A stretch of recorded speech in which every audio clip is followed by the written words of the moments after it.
언제라도 함께 보고 함께 웃는 친구 한국경제TV.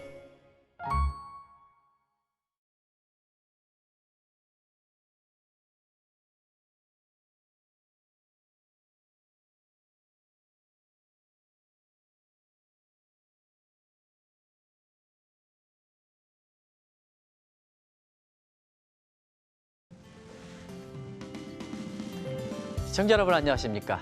현 정부의 국정운영 목표인 혁신성장 키워드에 맞춰서 한국경제TV가 3년 전서부터 야심차게 준비한 혁신성장 코리아 진행을 맡은 한상추입니다. 이 시간에는 혁신성장의 실체를 이해하고 확산하는 데 기여하면서 우리 경제 내부에서 묵묵히 혁신성장을 실천하는 기업을 발굴하고 소개해드린다는 것은 시청자분이 잘 아실 걸 생각합니다. 요즘 그 바이오, 그중에서 신약 개발 아주 관심이 높으시죠? 이 신약 개발 관련된 우리나라의 그 최첨단을 그리고 가장 최정상에 있는 벤처기업을 모셨습니다. 보르노의 김대건 대표님이십니다. 김 대표님 안녕하십니까? 네, 이렇게 어렵게 이 자리에 나오신 데 대해서 한국경제TV의 이봉구 사장 대신해서 제가 감사 말씀드리겠습니다.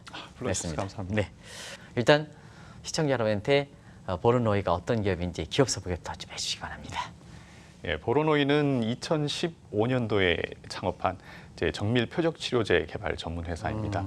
인산화 효소라는 그 약물 타겟을 위주로 약물을 개발하고 있고요. 항암제라든지 자가 면역 질환 그리고 퇴행성 뇌질환과 같은 난치성 질환 치료제 개발을 목표로 하고 있습니다. 네, 보르노이. 네. 사실 시청자분한테는 이렇게 스타트업이라든가 중소기업에 또 바이오 업종이 워낙 관심이 있다 보니까 아시는 분들도 있을 수 있을 거고. 근데 요즘 그 바이오업체들의 특성이 이름이 아주 고상하게 짓는 거예요. 네. 그래서 보르노이가 어떤 뜻인지 좀 말씀해 주시기 바랍니다. 예, 보르노이는 이제 19세기 우크라이나의 수학자 게오르기 보르노이의 이름에서 따온 것입니다. 그렇습니까? 예. 네네.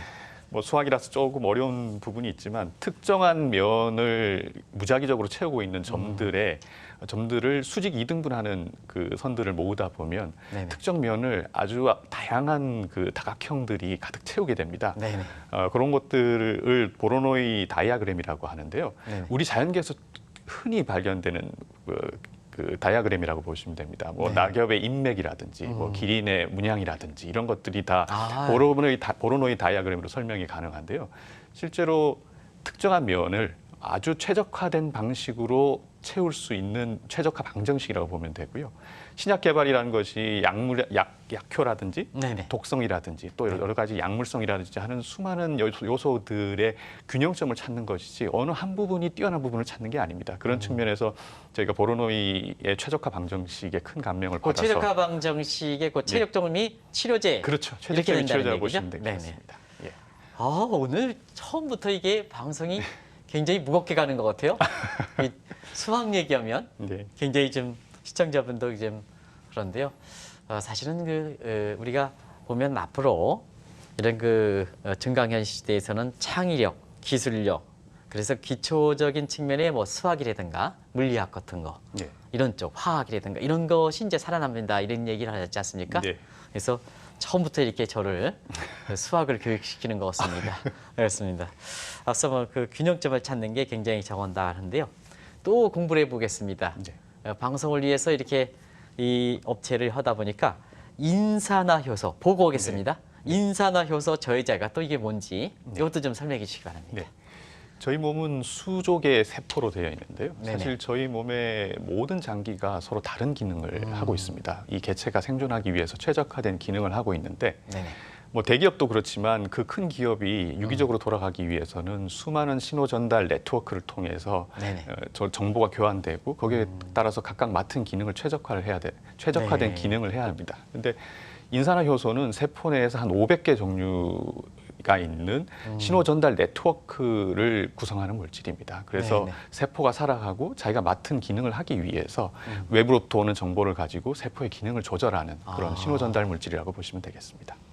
그러면 대체로 이 업체의 그 강점이 좀 나온 것 같아요. 요즘 뜨는 수학, 네. 이 옵티마이제이션 최적, 그다음 균형점, 네. 그리고 이게 지금 말씀하셨던 인산화 효소 이렇게 관련해서 하는데요. 특별히 이걸 조합해서 네. 이 업체의 어떤 경쟁력 내지는 기술력 시청자분한테 그걸 좀 강조해서 말씀해 주시죠. 네. 인산화 효소는 체내에 무려 500개나 존재하게 되는데요. 네네. 같은 인산화 효소 군으로 분류된 만큼 기능이 유사합니다. 근데 각각 여러 가지 다른 신호, 세포 사멸이라든지 세포 증식이라든지 뭐 여러 가지 이런 신호들을 상반된 신호를 조절하고 있는 게 이제 500개 인산화 효소고, 그 인산화 효소의 기능이 문제가 생기거나 네네. 상부로부터 조절을 받지 않은 돌연변이 같은 것들이 발생할 경우에 그것들이 끝내는 질환으로 연결되게 됩니다. 그래서 네네. 저희 기술의 핵심은 AI와 그 분자 설계 기술을 이용해서 그 문제가 있는 500개의 인산화 효소 중에, 유사한 인산화 효소 중에 문제의 원인이 되는 인산화 효소만 선택적으로 억제할 수 있는 물질을 개발하는 것이, 그것이 저희의 강점이라고, 기술적 강점이라고 볼 수 있겠습니다.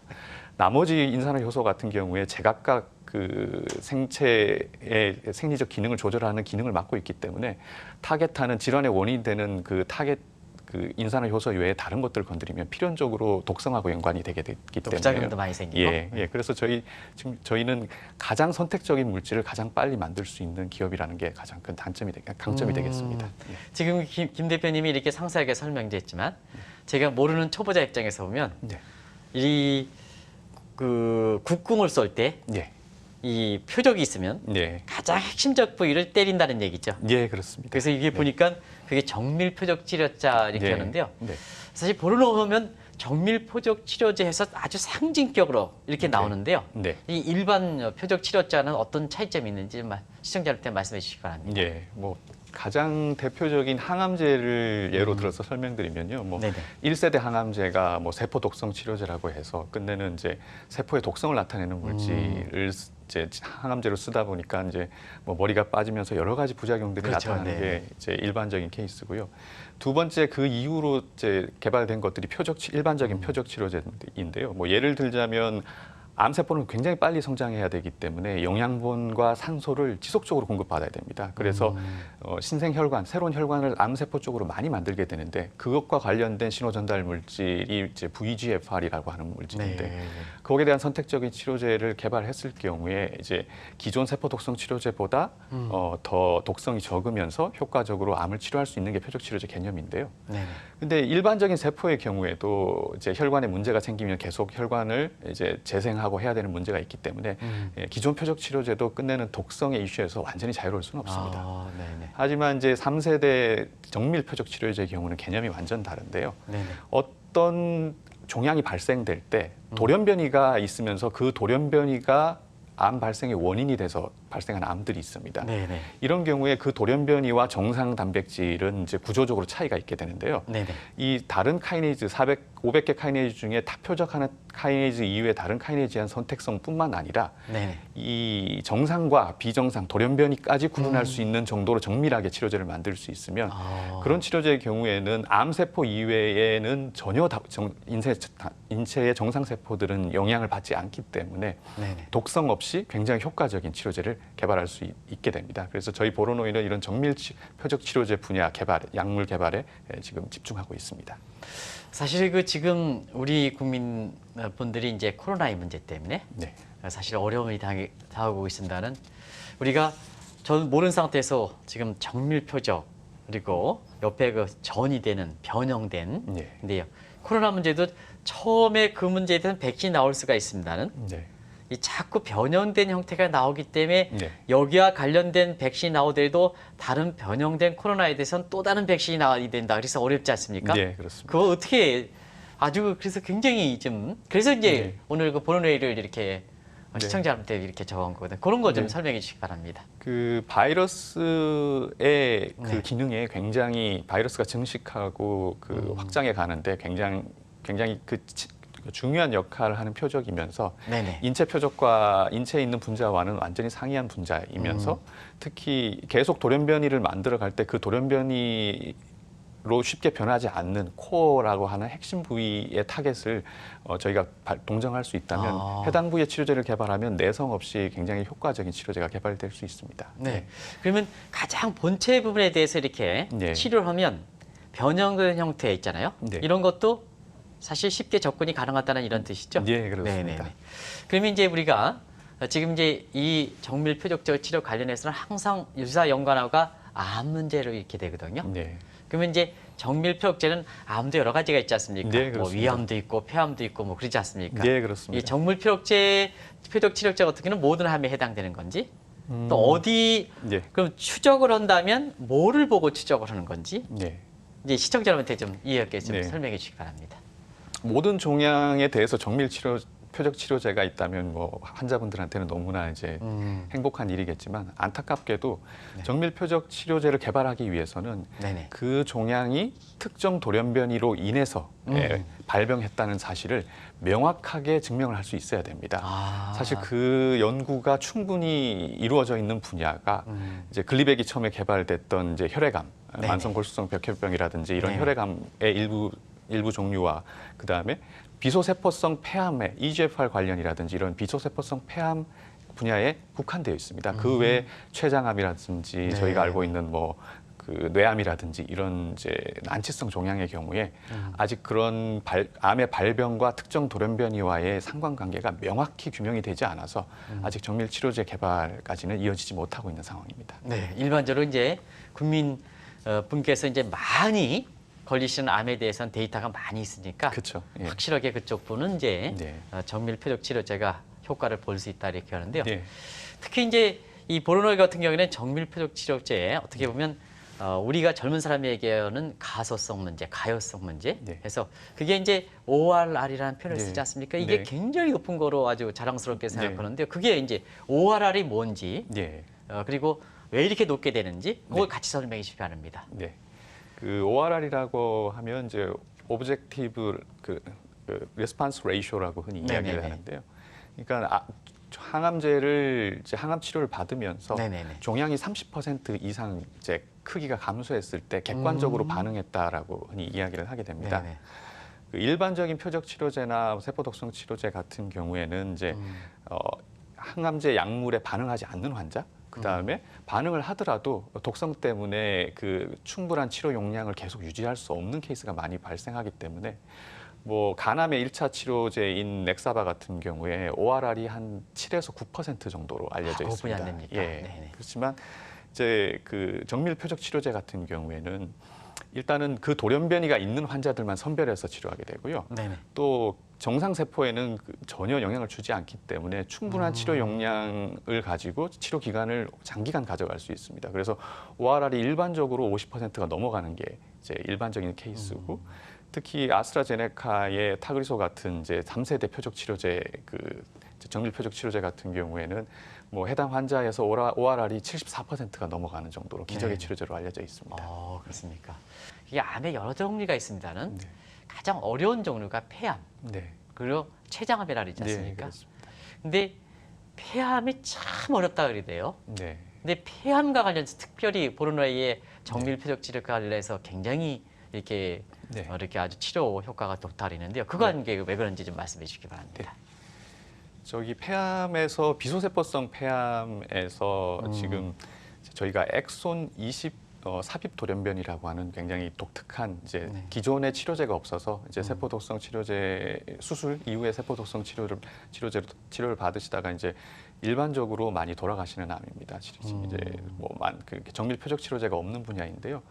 네. 그쪽에 저희가 아주 선택적이고 이제 야생형 그러니까 정상 EGFR을 건드리지 않는 아주 그 돌연변이의 선택적인 치료제를 개발했고요. 네네. 폐암의 경우에는 이제 대부분 이제 환자가 사망하시게 될 때는 약 40에서 50% 정도 되는 환자들이 네.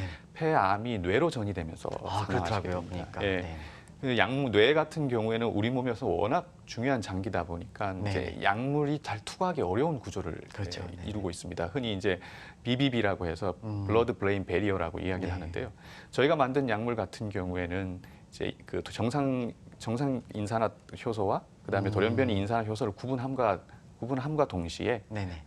BBB 투과율이 77% 정도에 해당하는 물질입니다. 그래서 약을 먹으면 이제 끝내는 뇌까지 약물이 충분히 전달돼서 뇌로 전이돼서 숨어 있는 폐암까지 치료할 수 있는 약물이라고 할 수 있겠습니다. 다른 그 뇌에 손상을 주지 않으면서 예, 그렇습니다. BBB 투여율이 그렇게 높다는 얘기죠. 예, 그렇습니다. 그렇게 왜 높은지 왜 그런지 네. 조금 좀 더 설명해 주실까요? 약물이 BBB를 투과하기 위해서는 일단은 이제 분자량이 적어야 되고요. 아.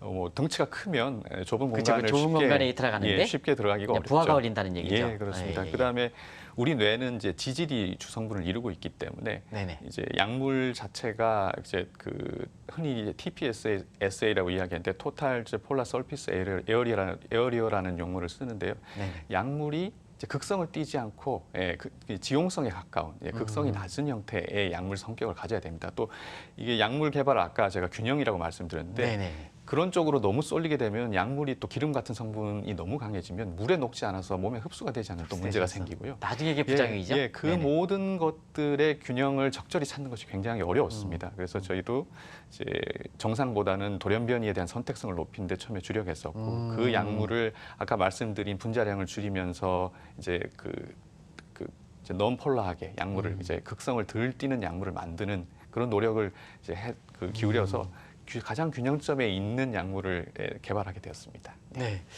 이쪽 분야에 종사하시니까 네. 또 시청자의 궁금증을 하나 더 풀겠습니다. 네. 많은 암 중에서 한국 사람들이 네.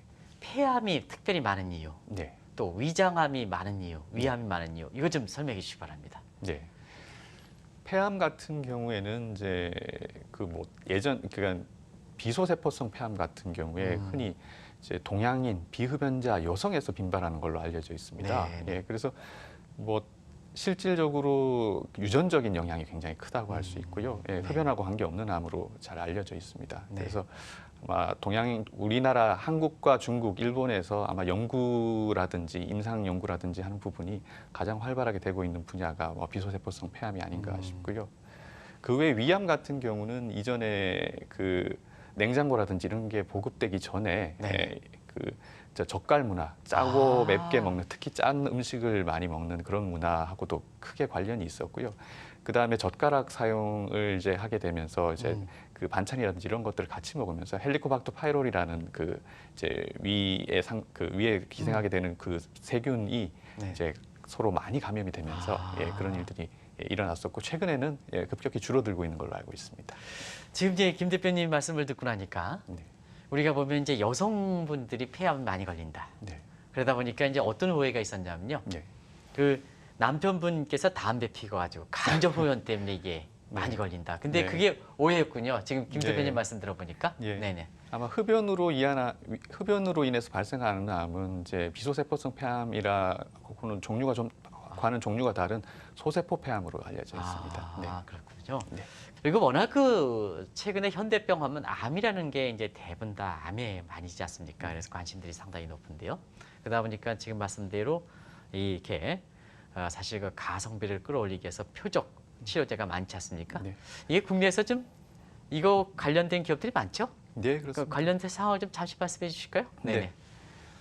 표적 치료제에서 특히 정밀 표적 치료제라고 하는 분야는 네네. 이제 신약 개발에서 모든 리스크하고 비용은 이제 후기 임상 개발에 있는데요. 네네. 워낙 말씀드렸다시피 암세포만 타겟으로 하고 독성이 낮고 그러다 보니까 ORR이 높게 나온다는 말씀드렸는데 그건 끝내는 이제 임상 성공 확률이 높다는 부분하고 같은 동의어라고 보시면 됩니다. 그러니까 약을 개발하는 회사 입장에서는 가장 이제 성공 확률이 높고 그다음에 리스크 리턴 프로파일이 좋은 분야라고 볼 수 있기 때문에 수많은 기업들이 여기서 각축을 벌이고 있습니다. 글로벌 제약사부터 이제 뭐 국내 제약사, 그다음에 글로벌 벤처 기업들도 다 이 분야에 포커스를 하고 있고요.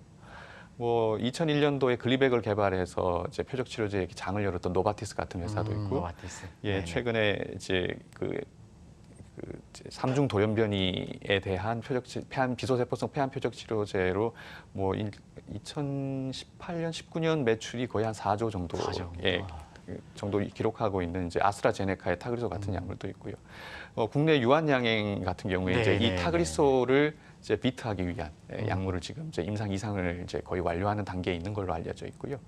뭐 록소라고 하는 이제 록소 온콜로지라고 하는 이제 미국의 벤처 기업이 있습니다. 그 회사 같은 경우는 비소세포성 폐암에서 단 1%, 100명 환자 중에 1명 정도가 걸리는 렛 퓨전이라고 하는 희귀 돌연변이를 타겟으로 하는데요. 그 치료제의 임상 이상 결과에서 ORR이 74% 정도를 기록한 결과를 가지고 아마 작년도에 1112라는 회사 글로벌 빅팜에 아마 9조 원에 매각된 케이스가 있습니다. 아, 그렇습니다. 예, 그만큼 표적 치료제는 굉장히 이제 프로피터블하고 회사 입장 모든 이제 제약사들이 개발에 이제 총력을 기울이고 있는 분야라고 할 수 있겠습니다. 시간이 이렇게 배우다 보니까 가고 네. 워낙 회사가 좋다 보니까 깜짝 놀라다 보니까 다 한 것 같아요.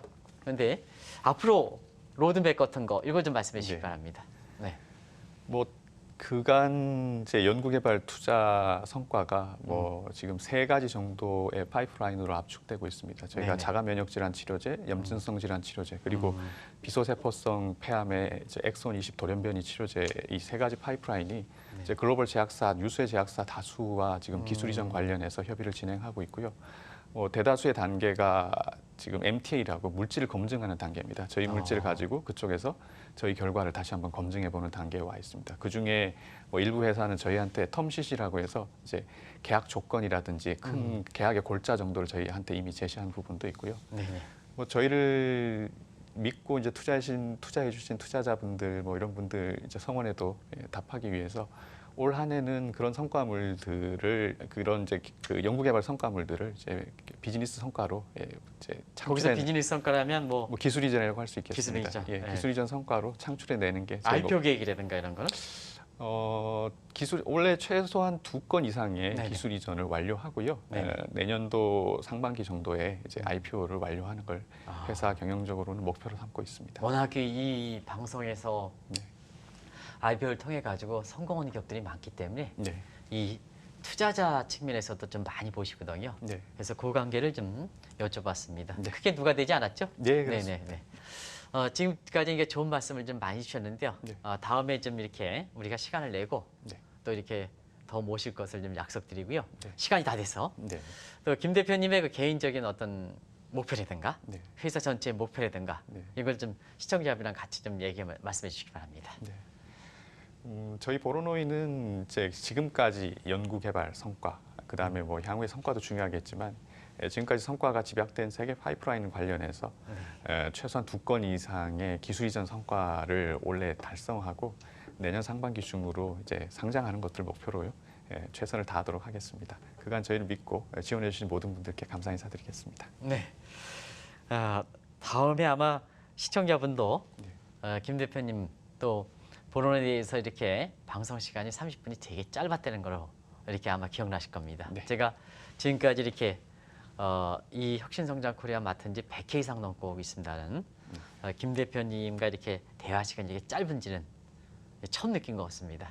그래서 제가 더 아쉽기 때문에 네. 또 시청자분도 좀 그렇게 느끼실 거로 생각하기 때문에 또 강점이 워낙 많은 회사이기 때문에 다음에 한번 다시 김 대표님을 이렇게 모시든 아니면 경영자 대표님을 모시든 그래서 모실 것을 시청자 여러분께 약속드리겠습니다. 오늘 이렇게 나오신 데서 감사한 말씀 드리겠습니다. 고맙습니다. 네, 감사합니다. 시청자 여러분 오늘 보론노이의 그 김대건 대표님 어떻게 느끼셨습니까? 저는 이 회사를 보면서 참 기술력이 뛰어난 회사다. 그리고 이것을 어떤 좋은 원구로 표현하기가 힘들 정도로 좋은 업체다 하는 느낌을 받았습니다.